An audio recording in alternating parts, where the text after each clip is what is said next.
로마서 12장 11절 말씀입니다.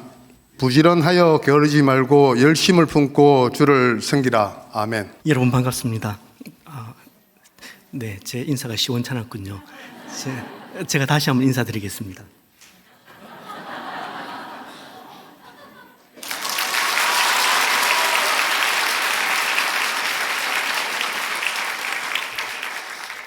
제가 이렇게 깍듯하게 그리고 정중하게 인사하는 부류는 오직 한 부류의 사람들에게만 이렇게 깍듯하게 인사합니다.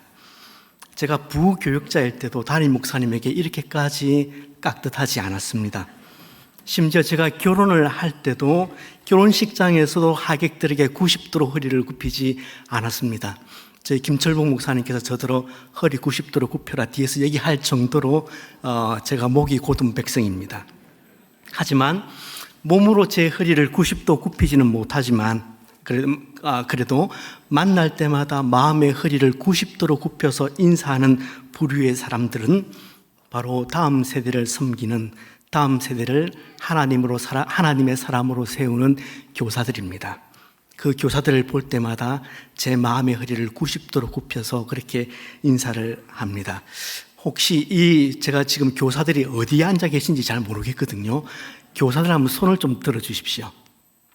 네. 지금 앉아 있는 교사들 가운데서 2학년 담임을 맡고 계신 분 손 한번 들어 주시죠. 2학년 담임. 네. 저기 계시네요. 죄송한데 제가 잠시만 앞으로 모셔도 될까요? 네. 저 뒤에 한 분 계셨어요. 청년, 네. 위에 하얀색 옷을 입으신 분. 네. 제 옆으로 오시죠.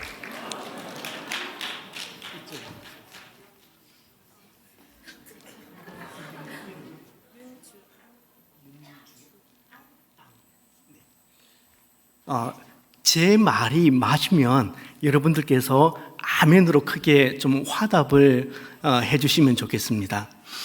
윤주왕 목사님, 윤주왕 선생님이 계신 모든 민족교회는 하나님께 큰 복을 받은 교회입니다. 네. 윤주왕 선생님이 섬기는 초등 1부는 하나님의 큰 복을 받은 부서입니다.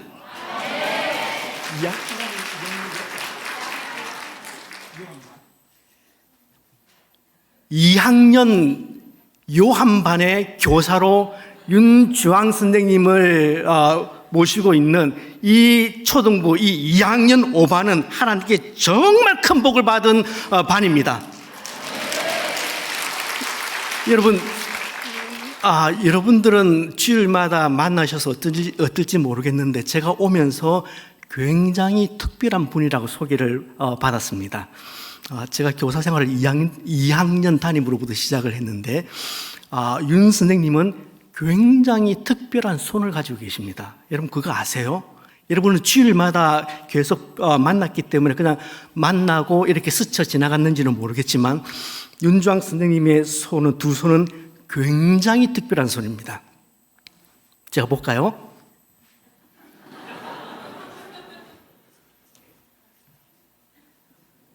윤 선생님의 이 손은 제가 사실은 이 손보다 더 이쁜 손을 봤거든요.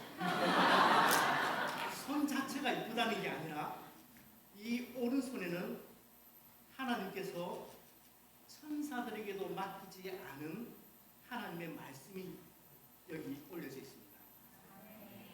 그리고 이 왼손에는 하나님께서 천사들에게도 맡기지 않은 하나님의 사람들이 이 손 위에 놓여져 있습니다. 그래서 윤 선생님은 굉장히 특별한 분입니다.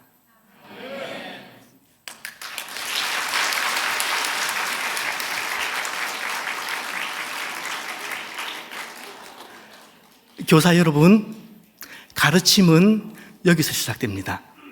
무슨 말이냐면 내가 누구인지 하나님께서 나에게 무엇을 맡겨주셨는지 그것을 분명하게 인식하는 그 지점에서 가르침이 시작됩니다.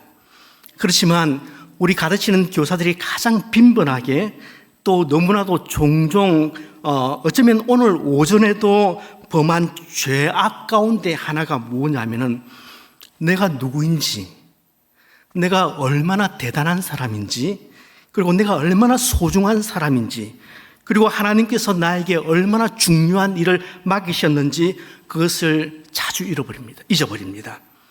교사 여러분, 이 사실을 절대 잊어서는 안 됩니다. 이 중요한 사실을 잊어버리는 그 순간 여러분들은 가르치는 기술자가 되어버립니다. 이걸 잊어버리면 여러분 뒤에 쉽게 11월 달이 되면 손을 털어버립니다. 그만하자. 손 틉니다. 그래서 여러분 한번 따라해 보시죠. 나는 하나님의 말씀으로 하나님의 사람을 세우는 하나님의 동력자입니다. 그럼요. 사실 오늘 이 자리는 안녕. 고맙다. 너가 나를 환영해 주는구나. 이 자리는 KBS, MBC, 담임 목사님 닮았네요. MBC, JTBC, 그리고 일본의 NHK, 영국의 BBC, 미국의 ABC 모든 방송국들이 최고 리포터들을 모든 민족계에 보내어서 카메라를 이렇게 대고 생중계를 해야 하는 그런 예배의 자리입니다. 여러분은 정말 소중한 사람입니다. 여러분은 정말 중요한 분들입니다. 그래서 우리 교사가 아닌 분들은 이렇게 교사들을 향해서 이렇게 한번 인사를 하십시다. 아이고 몰라 배웠습니다. 영혼을 좀 담아서 하세요. 아이고 몰라 배웠습니다.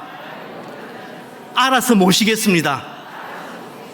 네, 교사들을 알아서 모실 수 있는 모든 민족교회 되시길 바랍니다. 네, 이쯤 하면 밥값은 했죠. 일통이문삼기라는 말이 있습니다. 주일학교 교사들만 아는 암호입니다.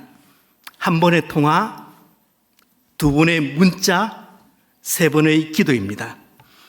교사는 주중에 하나님께서 나에게 맡기신 그 아이들과 한 번 통화를 하고 두 번 문자를 보내고 세 번 기도하는 사람들입니다. 맡은 반에 학생이 결석하면은 가능하면 그 주일에 바로 신방을 하는 것이 가장 좋습니다. 만약 전화 신방을 하신다면 주 초에 하셔야 됩니다. 주말에 하는 전화는 그 아이에 대한 관심과 사랑보다는 주일에 그냥 교회 오라는 통보 정도밖에 되지 않습니다. 그리고 아무리 시대가 변한다고 할지라도 변하지 않는 것이 있습니다. 아무리 가르치는 티칭 기술이 발달된다고 하더라도 절대 변하지 않는 것이 있는데 그것은 하나님께서 나에게 맡겨주신 영혼들에 대한 기도입니다. 이 부분은 제가 중간에 그리고 마지막에 다시 한번 강조해서 말씀을 드리도록 하겠습니다. 기도의 방법, 기도의 시간, 기도의 횟수, 기도의 장소 각각 다 다를 수가 있겠지만 한 가지만 제가 원론적으로 묻고 싶은 것이 있습니다. 교사 여러분, 기도하십니까? 제가 예전에 청년부 리더들과 조장들을 훈련시킬 때 꼭 하던 것이 있습니다. 어느 날 갑자기 제가 백지 한 장을 다 내밉니다. 그리고 15초 안에 본인이 맡고 있는 반 아이들 이름을 다 적게 합니다. 적게는 5명, 많게는 한 10명 정도. 한창 머리가 돌아가고 앞니력이 있으니까 어렵지 않게 15초 내에 그렇게 적어냅니다. 물론 못하는 리더들도 있습니다. 언젠가는 동일한 방식으로 교구 사역자들에게 교구에 속한 구역장들 이름을 한번 다 적어보게 했는데 못 적는 교역자들이 있습니다. 이게 무슨 말입니까? 기도 안 한다는 말입니다.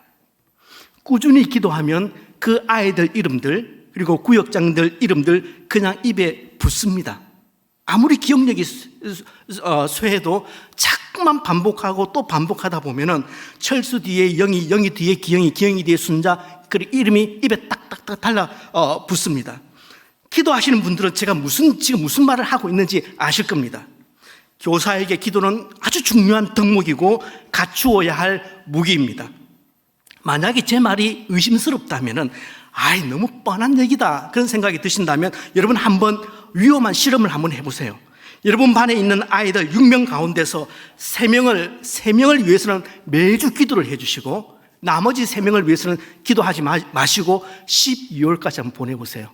어떤 결과가 벌어지는지. 교사의 기도를, 매주의 기도를 먹고 자라는 아이들과 그렇지 않고 자라는 아이들에게 그들의 삶에서 어떤 변화가 일어나는지 한번 실험해 보셔도 됩니다. 일통, 이문, 삼기, 주중에 교사가 꼭 하셔야 할 일입니다. 제가 교사 훈련을 할 때에 귀에 딱지가 앉을 정도로 반복해서 하는 말이 있습니다. 제가 계속 진도를 더 빼기 전에 한 가지만 먼저 말씀드리고 가겠습니다. 제가 강사로 부름을 받을 때 저를 잘 아는 분이 불러주시면 제가 조금 더 합니다. 밥값하려고.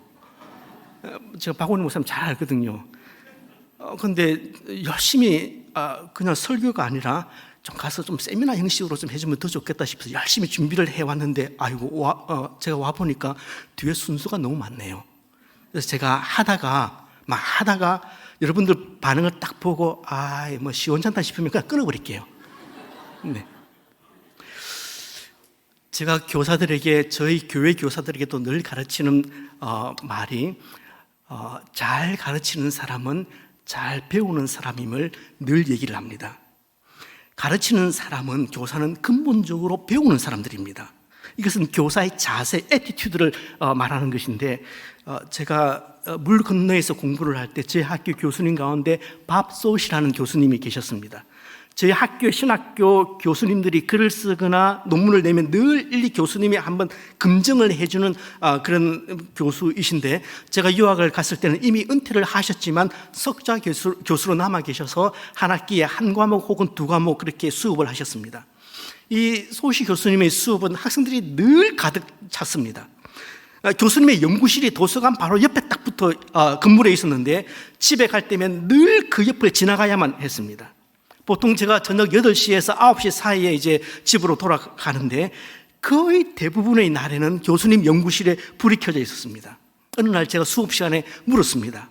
아니 교수님 같은 분이 뭐가 더 공부할 게 남아 있습니까? 혹시 불 켜놓고 주무시거나 아니면 불 켜놓고 퇴근하시는 거 아닙니까? 물으니까 교수님 말씀이 나는 항상 부족함을 느낍니다. 그런 얘기를 해요.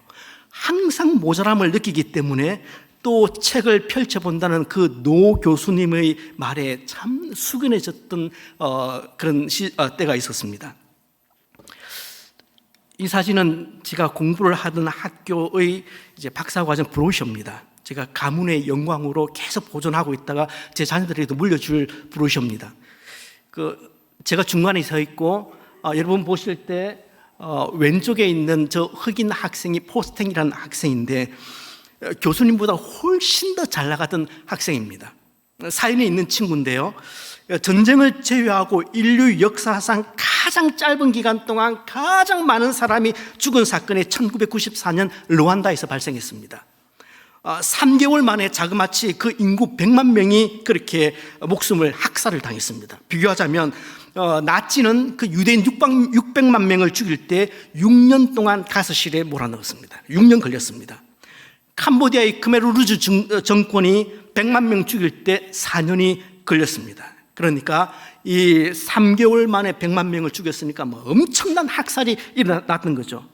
이 르완다 학살의 원인은 이제 민족의 우월성 때문인데, 이때 이 르완다에서, 그 르완다 수도에서 호텔 밀 콜린스라는 그 호텔에서 100일 동안 1268명의 난민들을 보호한 지배인 폴 루세바나기나라는 그 사람이 있는데, 그 사람을 실화로 해서 영화를 만든 게 아마 보신 분도 계실 거예요. 호텔 르완다입니다.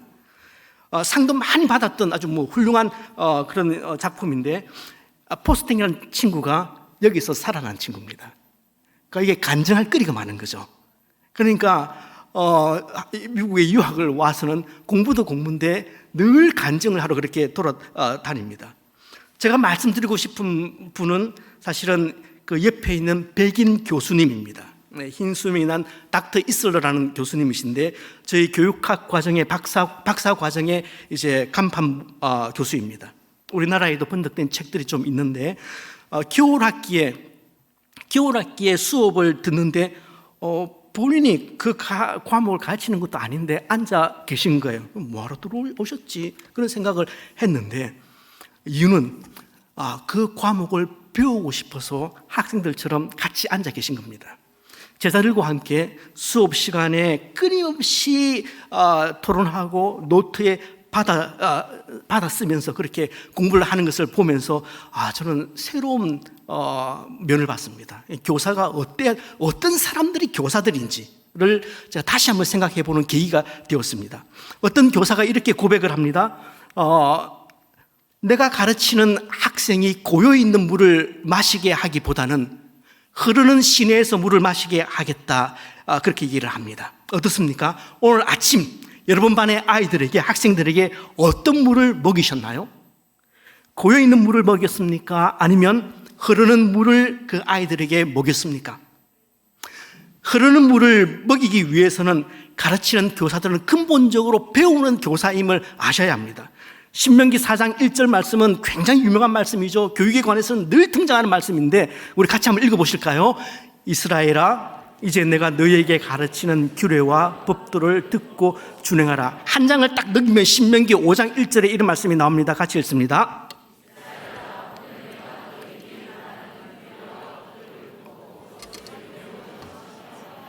네, 이 4장이 가르친다는 동사와 5장에 배운다는 동사가 라마드라는 같은 동사의 의근에서 출발합니다. 그러니까 성경적인 생각에서는 가르치는 것하고 배우는 것하고는 동일한 겁니다.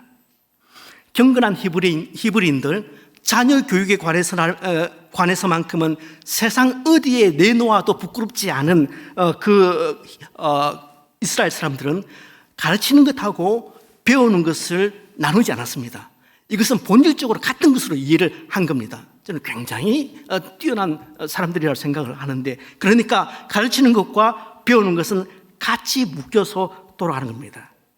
정말 잘 가르치는 교사가 되려면 배움에 대해서 활짝 열려 있어야 합니다.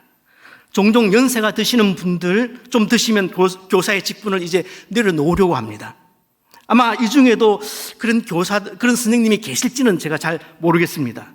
혹시 그런 고민을 하시는 분이라면 제 말을 한번 더 들어봐 주십시오. 제가 지금부터 누가 교사로서 사표를 내야 하는지를 말씀을 드릴게요. 여러분, 내가 말주변이 있나? 딱히 가르치는 실력이 있나? 신앙생활을 좀 오래 했나? 기초도 든든하지 않은데 그렇게 염려하지만 그래도 내가 교사로 섬기다 보니까 뭔가 나에게도 좀 남는 게 있다, 배우는 게 있다고 생각하시는 분들, 그분들은 교사를 관두려고 하시면 부장 선생님들은 끝끝내 막으십시오. 그러면 누가 사표를 내야 하느냐? 가르치는 자로서 배우지 않는 사람은 사표를 내야 됩니다. 자기는 배우지 않으면서 계속해서 남만 가르치려고 하는 사람들은 얼른 그 부서에서 내보내야 됩니다. 여러분, 다시 한번 강조를 합니다. 잘 가르치는 교사는 잘 배우는 교사입니다. 잘 배우는 교사가 잘 가르칩니다. 저는 제 아이들이 가르치는 실력이 좀 딸리는 교사에게 배운다는 것은 저한테 하나도 걸림돌이 되지 않습니다. 그러나 제 아이들이 배우지 않으려고 하는 교사에게, 선생님에게는 절대 맡기고 싶은 마음이 없습니다. 그래서 교육학자인 코플라가 이런 이야기를 하는데, 글자가 좀 작지만 우리 같이 한번 읽어보실까요? 시작. 훌륭한 교사는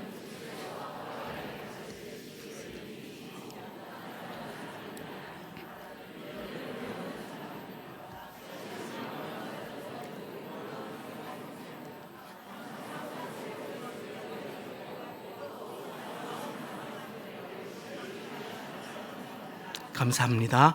배움에 대한 유연성이 없으신 분들은 가능하시면 교사를 하시면 안 됩니다. 변화의 속도를 감당하실 수가 없어요.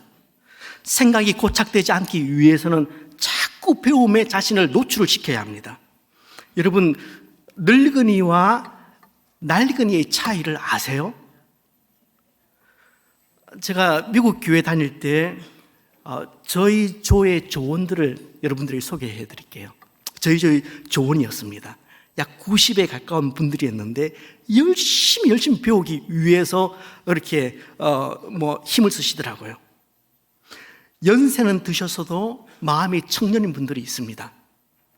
그러나 그 포장은 청년이지만 마음은 낡은이가 있습니다. 교사들 중에서 혹시 교사들 중에서 60대 이상은 제가 앞으로 안 모실게요. 그러니까 손만 한번 들어주십시오. 내 나이 60 넘었다. 교사 중에서. 이렇게 쯤습니다. 네, 저기 계시네요. 우리 정말 정말 마음을 다해서 저분을 향해서, 저 선생님을 향해서 10초 동안 큰 박수로 한번.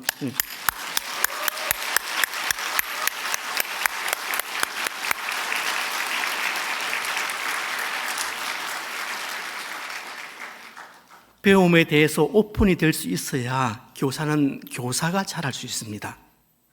교사 본인도 잘하지 않으면서 가르치는 아이들에게 이놈의 손아 좀 잘하라, 그렇게 말하고 있다면 그 말이 얼마나 어불성설입니까?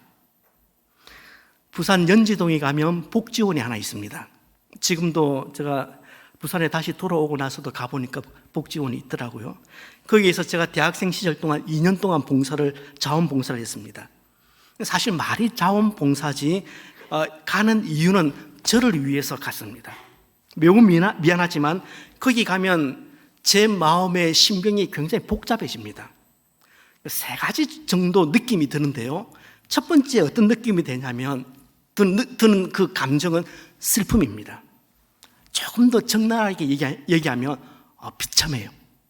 어떨 때는 차라리 태어나지 말지, 그런 생각이 듭니다. 그냥 제 느낌을 얘기하는 거니까 여러분 시험에 들지 마십시오.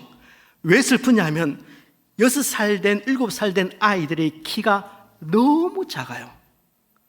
16살, 제가 들어갔던 방에 16살 된 청소년이 기저귀를 차고 다닙니다.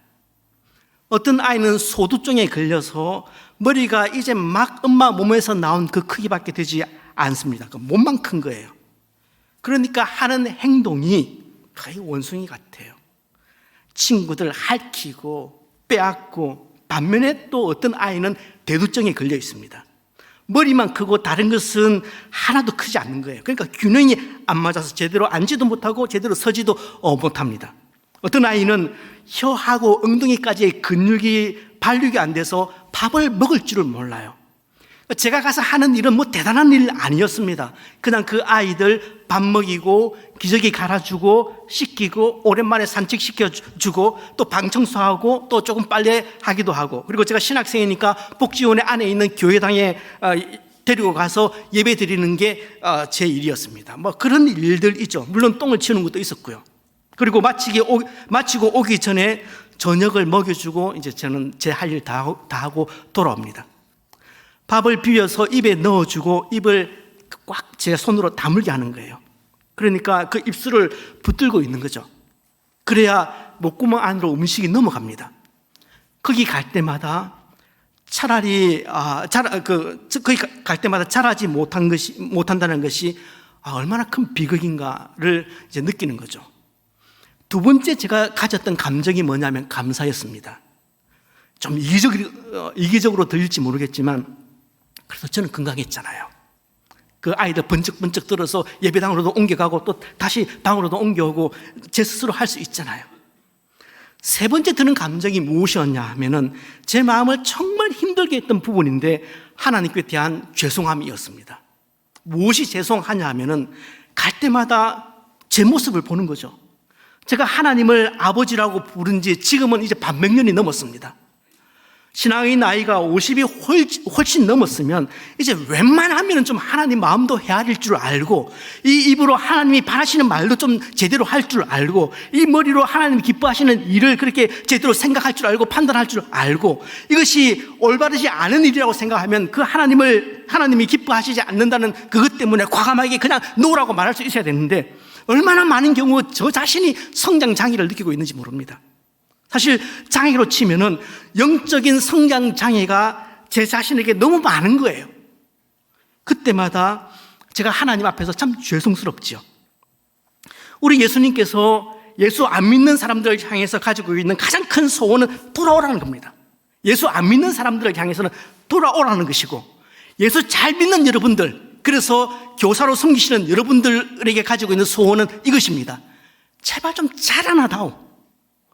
너희들이 학생들 가르치고 있으니까, 아이들 영혼들을 맡고 있으니까 너희들도 좀 자라나다오. 그것이 우리 교사들을 향한 하나님의 마음입니다. 그래서 제가 언젠가 한 달 전인가요? 그 유시민 씨 책 출판에 대한 그 기사를 읽어보았는데 그 책 출판회에서 그 유시민 씨가 이런 말을 한 것이 기억납니다. 자신은 사람들이 나이가 들면은 더 지혜로워지고 더 관대해지는 줄 알았대요. 그런데 가만히 보니까 그게 아니더랍니다. 오히려 반대로 되어 간다는 거죠. 더 선을 긋고 더 옹졸해지고 더 닫혀있고, 우리 모든 민족 교회 어르신들은 그러지 않을지도 제가 믿고 있습니다. 그래서 그 유시민 씨가 나는 나이를 먹으면 먹을수록 저렇게 되지 않기 위해서 나는 공부하겠다. 더 열심히 공부하겠다. 더 열심히 책을 읽겠다. 그 얘기를 제가 보면서 제가 참 감동이 되었습니다. 그래서 우리 이 구절을 함께 읽도록 하겠습니다. 같이 읽습니다. 오직 우리 주 예수 그리스도의 은혜와 저를 아는 지식에서 자라가라. 영광이 이제와 영원한 날까지 그 뒷부분은 생략했네요. 자, 시간상 주중의 일들은 제가 생략하겠습니다. 토요일입니다. 어느새 토요일이 되었습니다. 교사로서 마음이 분주한 날입니다. 이날은 주일을 준비하는 날입니다. 교사로서 무엇을 준비해야 할지를 제가 간략하게 말씀을 드리겠습니다. 먼저 신체적인 준비를 하십시오. 교사는 주일에 잠이 모자라면 안 됩니다. 토요일 저녁에는 잠을 충분히 주무시는 것도 중요한 사역으로 생각을 하십시오. 토요일 늦은 밤까지 TV 앞에 앉아 있거나, 그래서 드라마를 보시거나 영화 보시다가 인터넷 하시다가 게임을 하다가 눈꺼풀이 까칠한 상태로 주일날 아이들 앞에 서지 마시기를 부탁을 드립니다. 그러니까 하나님이 거룩한 비즈니스를 한다고 생각을 하시고 최상의 컨디션으로 주일 아침이 되면 교회로 달려오시기를 바랍니다. 프로 운동 선수들이 시합 전에 자신의 몸 관리, 컨디션 관리에 만전을 다하는 것처럼 제발 늦게 일어나셔서 파마 머리가 이렇게 눌린 채로 그냥 그렇게 뛰어오지 마시고 신체적인 관리 충분히 하시고 주일날 아침 그렇게 오시는 겁니다. 두 번째는 정서적인 준비를 하시는 겁니다. 지금 이 그림 앞에 지금 몇 가지 그림이 있는데, 지금 여러분의 상태를 가장 잘 보여주는 그림이 카드가 어떤 것인지 한번 골라보세요. 여러분 마음으로 한번 골라보시죠. 지금 여러분의 마음의 상태를 가장 잘 보여주는 그림, 마치 저 황소 앞에 서 있는 아이처럼 큰 문제 앞에 내가 놓여 있다. 그러면 이제 저런 그림을 고르시겠죠. 지금 나의 상태를 가장 잘 묘사하고 있는 그림. 여러분, 제가 이 그림을 보여드리는 이유는, 교사를 몇 번 모시고 하면 좋을 텐데, 이 그림을 보여드리는 이유는 지금 이 그림에 담겨있는 정서를 가지고 교회에 옵니다. 여러분 그냥 교회 오시는 거 아니에요. 그런 감정을 가지고, 그런 정서를 가지고 교회에 오시는 겁니다. 그래서 토요일 밤부터 특별히 이런 생각을 하셔야 합니다. 나는 홀몸이 아니다. 나는 홀몸이 아니다. 여러분, 아기 가진 엄마는 아무데나 가지 않습니다. 아무데나 앉지도 않고 또 아무거나 먹지도 않습니다. 여러분은 하나님의 말씀과 하나님의 사람을 잉태를 하신 분인데 주말에 누군가와 싸워보세요. 주일날 그게 무슨 사역이 되겠습니까? 저는 예전에는 저희 집에서는 제가 독재를 했거든요. 근데 제가 50이 넘어가면서 사람 변했습니다. 독재에서는 제가 살 수 없다는 걸 저도 이제 깨달았습니다. 그런데 토요일날 아내와 말다툼을 하면 반드시 주일이 어려워요. 그래서 지금은 아예 그런 일을 만들지 않으려고 애를 많이 씁니다. 여러분, 특별히 교사들은 주일 아침에 교회 오실 때 절대 부부싸움 하면 안 됩니다. 교회 올 때 특별히 차 안에서 싸우면 끝장입니다. 만일 여러분이 교사라면은 배우자가 자신을 아무리 살살 긁어도 무조건 주일만큼은 그냥 참으세요. 아마 저러다 죽겠지, 그런 생각을 하시고 무조건 참으세요. 왜냐하면 여러분이 그렇게 주일 아침에 혹은 차를 타고 오시면서 그렇게 티격태격 하시면 그 감정이 남아있어요. 그리고 여러분들이 부서에 들어오실 때 그냥 들어오시는 게 아니라 반드시 그 감정을 가지고 들어옵니다. 그리고 그 감정은 힘이 있는 곳에서 힘이 약한 곳으로 흘러가게 되어 있습니다. 그러니까 교사가 가지고 있는 그 감정은, 아침에 느꼈던 그 감정은 반드시 아이들에게 가게 되어 있습니다. 감정은 하나님이 주신 소중한 선물입니다. 그런데 그 감정이 상해를 입게 되면 그 상해를 입은 감정들은 다른 곳으로 가지 않고 나보다 더 힘이 없는 곳, 그래서 주일학교면 아이들에게 가는 거죠. 그래서 정서적인 준비를 잘 하셔야 합니다. 세 번째, 지식적인 준비를 하셔야 합니다. 내가 가르칠 내용에 대해서 충분히 준비를 하셔야 됩니다.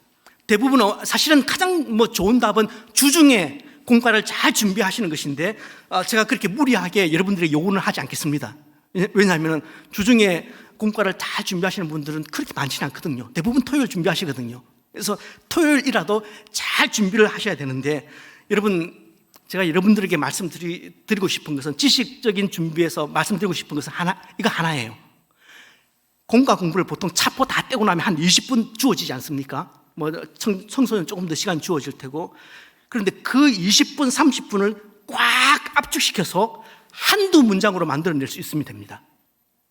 한두 문장으로 만들어내는 겁니다. 오늘 20분, 30분 열심히 오늘 주일학교에서 초등 1, 2부에서, 유치부에서, 청소년 부서에서 가르치셨습니다. 20분, 30분 가르치셨는데, 여러분, 많이 가르치시는 것보다 한두 문장으로 압축할 수 있는가입니다. 오늘 교사들 가르치셨죠? 여러분 가르치신 내용을 한두 문장으로 압축할 수 있겠습니까? 아이들이 그것만 딱 기억할 수 있도록. 여러분, 흐르는 강물처럼이라는 영화 아실 겁니다. 저도 몇 번이나 본 영화입니다. 브래드 피트와 로버트 레드포드라는 굉장한 사람들이 출연했죠. 그러니까 영화의 배경은 1900년대 초에 미국의 몬타나주에 있는 한 가정을 다룬 얘기입니다. 저도 몬타나 한번 가봤는데 너무너무 자연이 아름다워요. 자, 이 형제의 아버지는 프라잉 낚시를 좋아하는 맥클레인 목사입니다.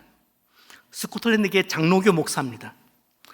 스코틀랜드계 장로교는 굉장히 엄격한 교회 문화를 가지고 있습니다. 그런데 이 아버지가, 이 목사님이 두 아들을 홈스쿨링으로 가르치는 장면이 나오는데, 저는 굉장히 시사하는 바가 컸어요. 한 장의 내용을 반으로 줄이고, 또 반장의 내용을 또 반으로 줄이고, 또 반으로 줄이는 것은 쉬운 일 아닙니다. 교사가 해야 할 일은 바로 이것입니다. 지식적인 준비를 할 때, 여러분, 제가 교육학적인 관점에서 볼 때, 저희 교회 교사들 볼 때도 그런 생각이 들어요. 너무 많이 가르치기 때문에 너무 적게 배웁니다. 너무 많은 정보를 주고 있습니다. 너무 많은 정보를 주기 때문에 학생들은 너무 적게 배우고 있습니다. 때문에 여러분들이 하셔야 할 일은 줄이는 작업을 잘 하셔야 됩니다. 요것만은 집에 갈 때 요것만은 뇌리에 꼭 남겨야 된다. 그 줄일 수 있는 그 훈련을 계속 하셔야 된다는 말입니다. 조금 넘어가겠습니다. 드디어 주일 아침이 되었습니다. 교회마다 조금씩 차이는 있을 수 있지만, 보통은 예배를 드리고 교사회를 하고 그리고 각 부서 예배를 드리죠. 보통 그런데 제가 부탁을 드리고 싶은 것은, 보통은 예배 마치고 난 다음에 교사회를 하고, 예를 들어서 11시에 각 부서에서 예배를 드린다면 보통 교사회를 10시 50분, 55분까지 하는 부서가 있습니다. 여러분, 기도회를 하는 것은 굉장히 중요한데, 교사회를 하는 것도 마찬가지고 중요한데, 기도회를 할 시간이 있고 아이들을 맞이할 시간이 있습니다. 아이들을 맞이해야 할 시간에는 아이들을 맞이하셔야 되지, 그것이 영적인 일이지, 그 시간에 기도회를 하고 있는 것은 그다지 교육적이지는 저는 않다 생각합니다. 기도할 시간은 아이들이 돌아간 뒤에도 혹은 널려 있습니다.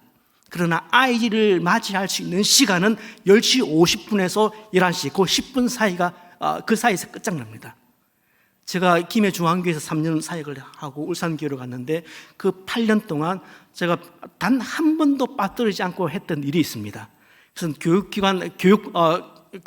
기관 건물 앞에 나와서 모든 부서의 아이들과 그리고 교사들을 그 앞에 서서 다 맞이를 했습니다. 하이파이브를 해주고, 그리고 어떤 아이들은 안아주고, 교사들도 가도 하이파이브를 하면서 마음을 앞에서 녹여주죠. 예배가 어디서부터 시작되느냐 하면은 바로 거기서부터 시작되거든요.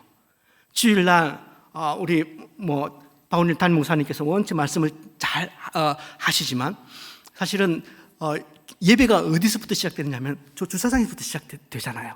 주차장에서 주차 봉사를 하시는 분이 정말 성의껏 교우들을 맞아주면 거기서 안타를 뽑은 거예요. 1루타를 뽑았습니다. 교우가 들어오는데 저 앞에서 예배 안내부에서 정말 상냥하게 인사를 해서 그렇게 주부를 나눠주고 맞으면 또 안타를 때리는 겁니다. 그러면 박 목사님은 그냥 번트만 돼도 1점을 뽑을 수가 있습니다. 그런데 저희 주차장에서부터 또 예배 안내서부터 그냥 막 인상 탁탁 쓰고 오면은 박 목사님은 매주마다 홈런을 날려야 1점을 뽑는 겁니다. 마찬가지입니다. 교육부서도 마찬가지입니다. 아이들을 맞이해야 할 시간이 있고 기도해야 할 시간이 따로 있다고 저는 생각이 듭니다. 때문에 10시, 예를 들어서 제가 정확히 모르겠지만 11시에 주일학교가 시작된다면 10시 50분에서 11시 사이는 무조건 교사들이 아이들을 만나서 접촉을 해야 할 시간입니다. 그냥 앉아서 혹은 교사가 먼저 앉아서 왔나? 고 앉아라. 고기. 턱으로. 고기. 손으로 하는 거 양반이죠. 고기. 그래, 왔나? 그렇게 하지 마시고 안아주시고, 어리면 어릴수록 접촉을 해주시고, 아이가 크면 클수록 하이파이브를 해주셔서 아이들 반갑게 그렇게 맞아주셨으면 좋겠습니다. 자, 주일 예배가 시작되었습니다. 여러분들에게 부탁을 드리는 것은 이것입니다. 첫 번째, 주일 예배를 드릴 때 교사들이 종종 앞에 나와서 기도를 할 수도 있고 또 다른 프로그램을 맡을 수도 있고 무엇을 맡을 수가 있는데, 일단 나오시면 모션을 크게 해주셔요. 기도를 하실 때도 그냥 그렇게 기도하지 마시고, 자, 기도합시다. 모션을 크게 해주시면 좋겠습니다. 그것이 자신감입니다. 두 번째, 제발 알아들을 수 있게 좀 말해주세요. 제발 좀 알아들을 수 있게. 무슨 말이냐면은 심리학 용어 중에서 지식의 저주라는 그런 용어가 있습니다. 지식의 저주라는 용어가 있는데, 이 용어는 전문가가 되어 갈수록 그 분야에 관해서 일반 사람들에게 이야기를 더 못해준다는 얘기입니다.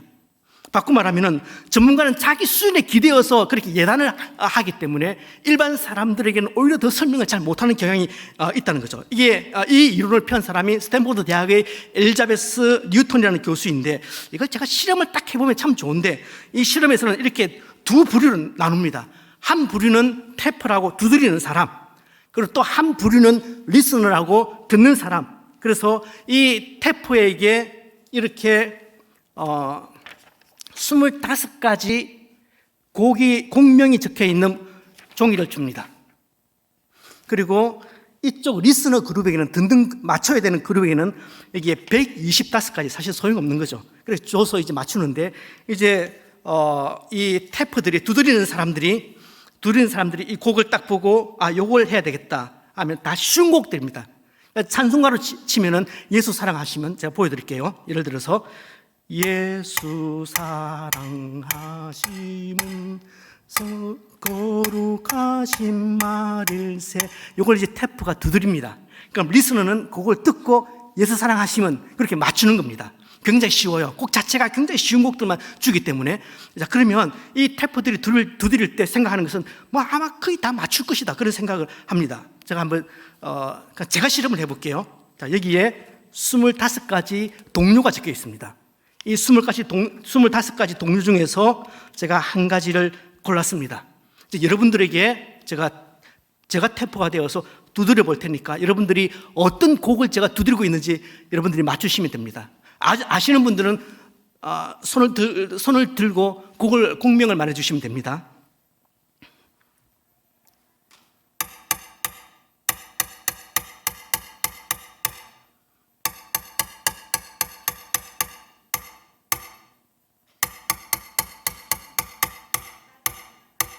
아닙니다. 따르릉 아닙니다. 뭘까요? 너무 쉬운 곡인데. 아닙니다. 도전에 감사합니다. 도전에 감사합니다. 다시 할까요? 보통은 다시 실험에서는 두 번은 안 하는데.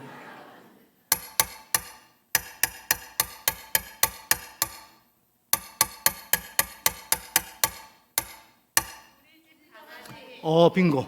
네. 역시 자격이 있으시네. 네. 네. 우리 집 강아지는 복슬 강아지. 학교 갔다 돌아오면 네. 그러니까 이 태퍼들이 두드릴 때 태퍼들은 생각을 하기를 한 80% 이상은 맞출 것이라고 생각을 합니다. 근데 실제 리스너들이 보통 어떻게 얼마 정도 맞추느냐면 2.5%밖에 못 맞춰요. 왜 그런 일이 일어나냐면은 곡은 동료인데 너무너무 쉽지만 그래서 이 두드리는 사람은 이 정보를 다 알고 있는 거죠.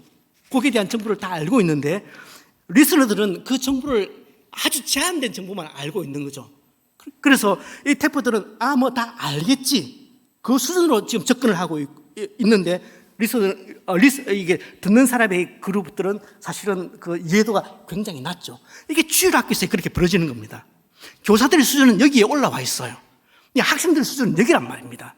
그런데 이 높이가 맞지를 못하니까 기도도 너무 어려워요. 그 기도가 여러분들이 기도를 할 때도 대표 기도를 할 때도 내가 기도를 하면서 내가 너무 유치하다 생각이 들 정도로 기도를 하셔야 되거든요. 근데 제가 저희 교회 선생님들 기도하는 걸 들어보면 어떤 선생님들 참 잘하시는데 어떤 선생님들 너무 어렵다. 너무 어렵다는 용어 자체가 어른들이 쓰는 용어를 아이들에게 쓰니까 어렵죠. 이것이 지식의 저주입니다. 이 지식의 저주가 어디에서 많이 일어나느냐 하면은 제가 예를 들어서 이렇게 한번 설명을 해볼게요. 흔히 스타 플레이어는 운동선수 가운데 스타 플레이어는 뛰어난 감독이 되지 못한다. 천재는 좋은 선생이 되지 못한다. 그런 말이 있습니다. 예를 들어서 지금 아주 잘 나가는 리버풀의 위리겐 클럽 감독은 지금 감독으로서는 엄청난 연봉을 받고 있죠. 그런데 선수 시절에 이 클럽 감독은 선수 시절에 다리는 4부 리그, 머리는 1부 리그 그런 평가를 받았습니다.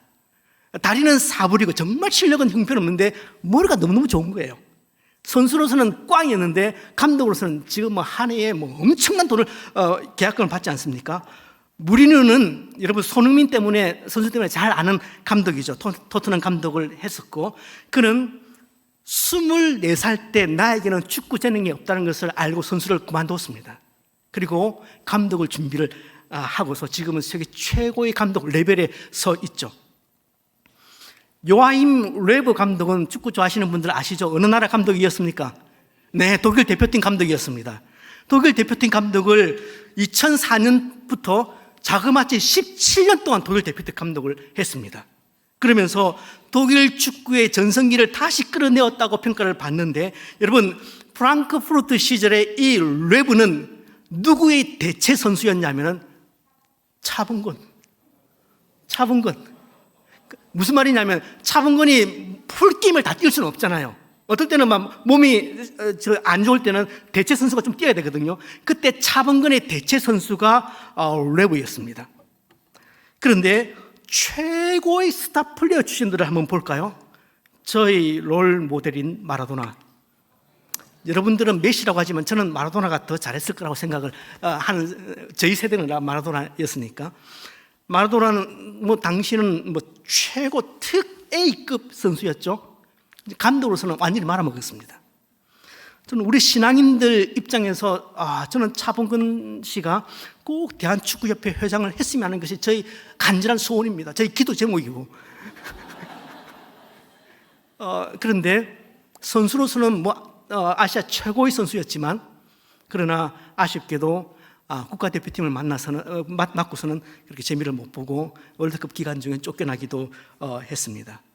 그러니까 최고의 스타 플레이의 입장에서는 그거 안 돼? 그렇게 하면 되는데 왜 안 되지? 이렇게 접근된단 말입니다. 진짜 우리는 어렵거든.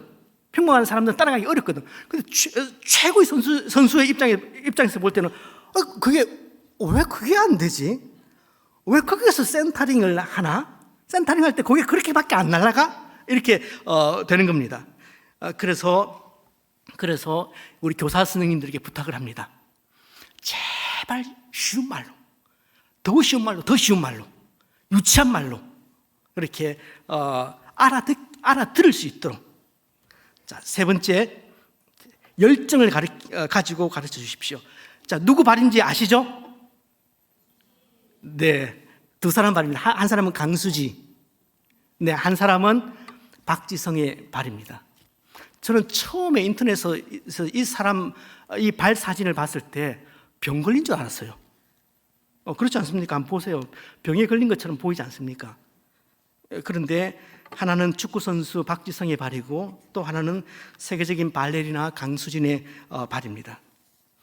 그들의 화려한 성공 뒤에 어떤 삶의 열정들이 있었는지를 보여주는 장면입니다. 얼마 전에 인터넷에 이런 사진을 봤습니다. 와, 이게 인간의 달인가 싶어요. 왜 저렇지?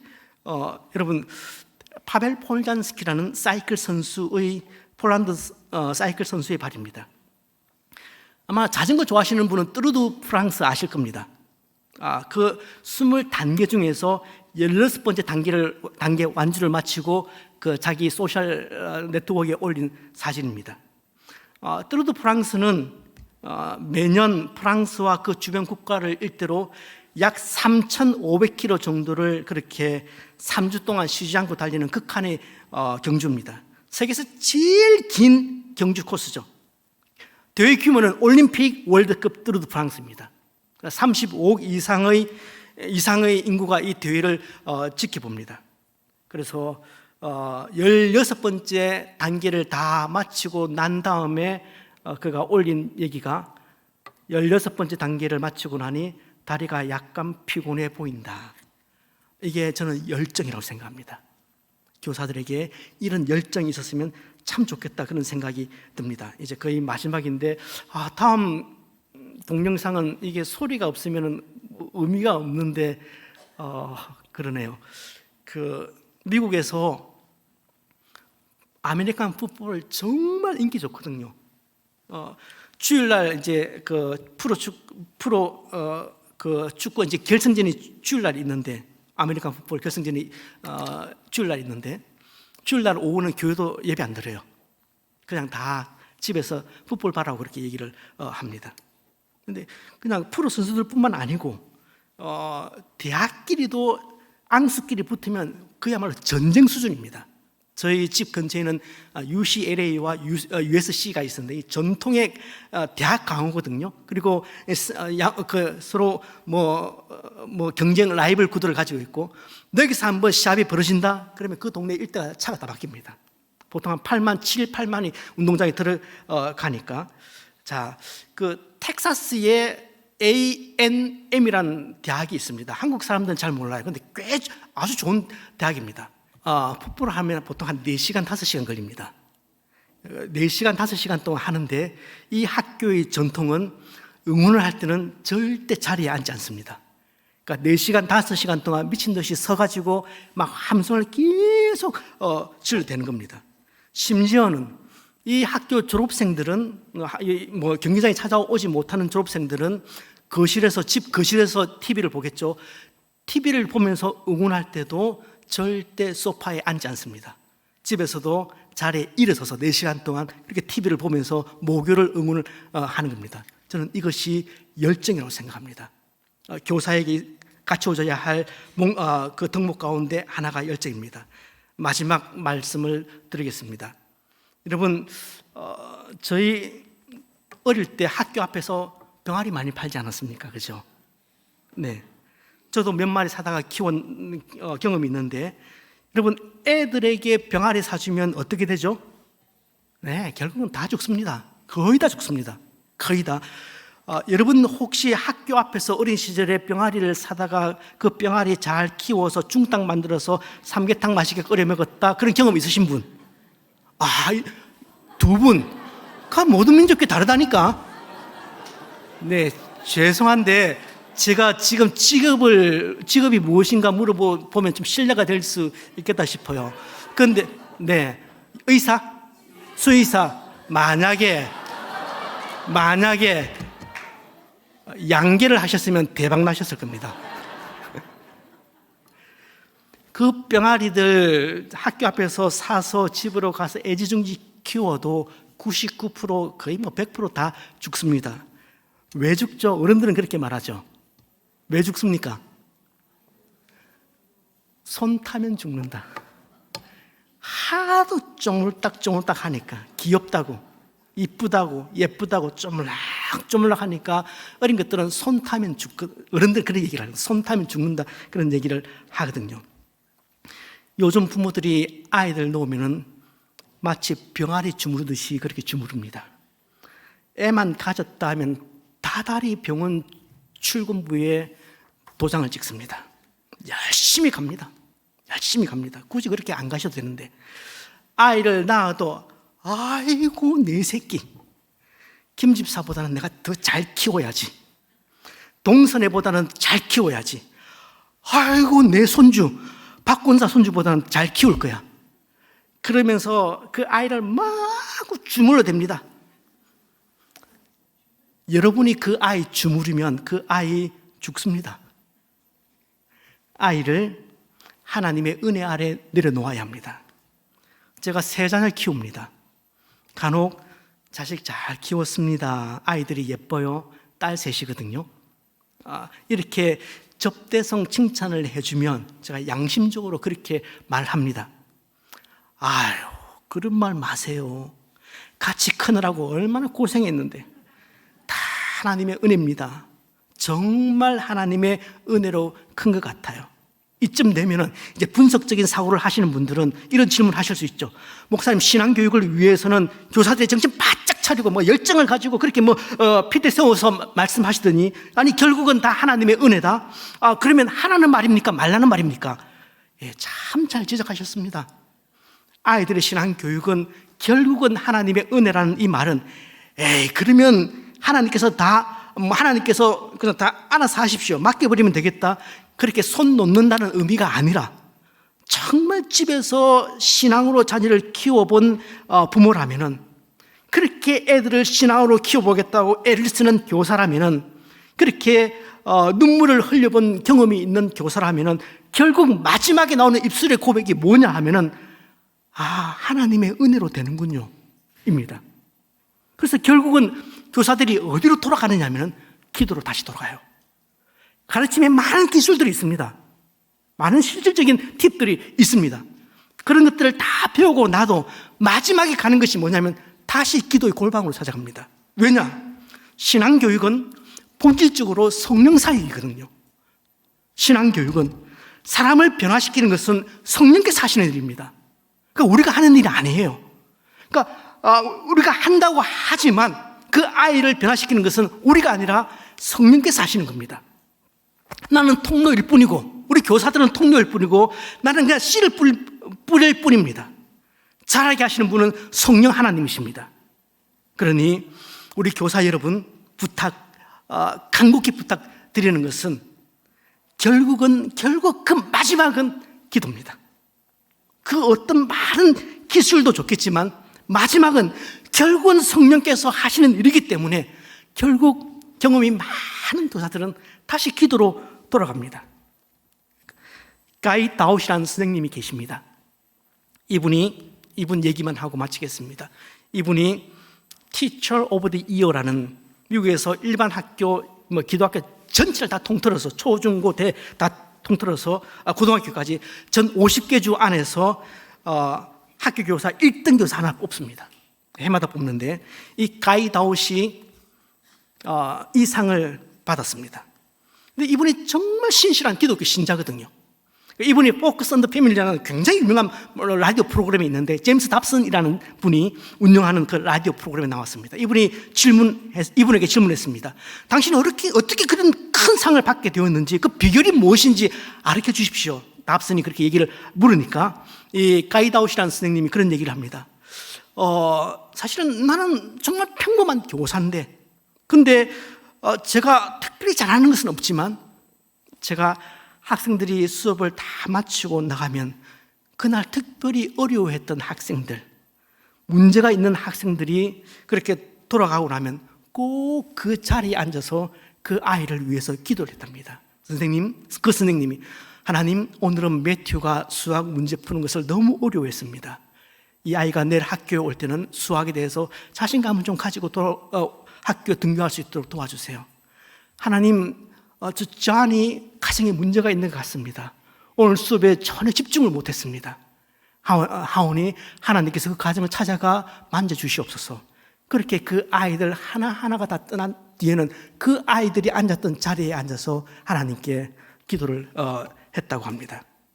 이것이 이제 조금 더 각색이 되어서 영화로 만들어지는데 홀랜드 오프스라는 영화입니다. 이 마지막에 이제 이 학생들을 데리고 마지막 연주를 하는 장면인데, 우리 교사 여러분, 시간이 또 흘러가겠죠.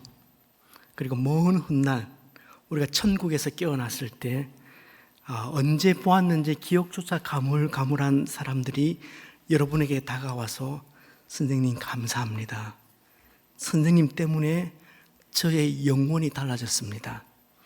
예수님 앞에 여러분의 손을 꼭 잡고 이끌고 가서 예수님, 이 선생님 때문에 저의 영혼이 달라졌습니다.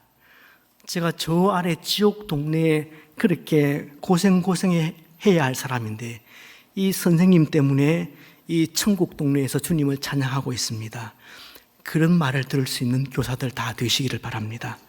공과 내용만 가르치는 교사가 아니라 하나님의 말씀으로 하나님의 사람을 세우는 신실한 동역자가 되시길 부탁드립니다. 이것은 저의 바람일 뿐만 아니라 여러분을 교사로 세우신 하늘 아버지의 간절한 소원이기도 합니다.